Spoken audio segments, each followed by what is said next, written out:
ADGP RS നേതാവിനെ കണ്ടത് ഞങ്ങൾ പുറത്തു വന്നപ്പോൾ ഇപ്പോൾ അത് സംഭവിച്ചു.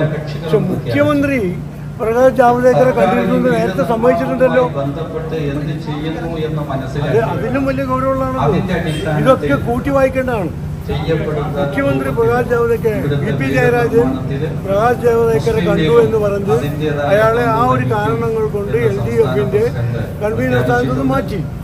പക്ഷെ ആ സമയത്ത് ബഹുമാനപ്പെട്ട മുഖ്യമന്ത്രി പറഞ്ഞു, ഞാൻ 4-5 തവണ ജാവ്ദേക്കറെ കണ്ടിട്ടുണ്ട്. എന്തിനാ കണ്ടു? ജാവ്ദേക്കർ കേന്ദ്രമന്ത്രിയാണോ?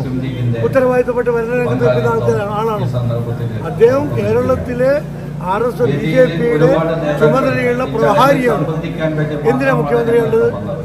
അതിന്റെ തുടർച്ചയായി ശ്രീ M നേരത്തെ നിയമസഭാ തെരഞ്ഞെടുപ്പിൽ ഇവരുടെ ഇടയിലുള്ള ഇടയാളായിരുന്നു എന്ന് പുറത്തു വന്നാണ്. അയാൾ പറഞ്ഞാണ് CPM ഉം BJPയും തമ്മിലുള്ള ചർച്ചയ്ക്ക് ഞാൻ നേതൃത്വം കൊടുത്തുവെന്ന് ശ്രീ M പറഞ്ഞാണ്.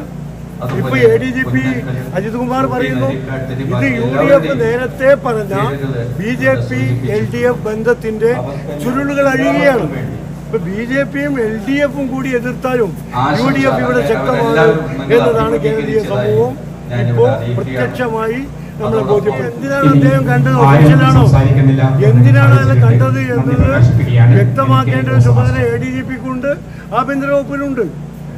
കേരളത്തിലെ ക്രമസമാധാന രംഗത്തിന്റെ ചുമതലയുള്ള ഏറ്റവും ഉയർന്ന ഉദ്യോഗസ്ഥനാണ് ADGP. അദ്ദേഹം എന്തിനാണ് RSSന്റെ നേതാവിനെ കണ്ടത്? അത് എന്തിനാണ് വ്യക്തമാക്കട്ടെ? അതുപോലും വ്യക്തമാക്കാതെ ന്യായീകരിക്കുന്നത് എന്തർത്ഥമുള്ളത്? ഇതൊക്കെ ജനങ്ങൾ കേൾക്കുന്നുണ്ട്. നമുക്ക് കാത്തിരിക്കാം.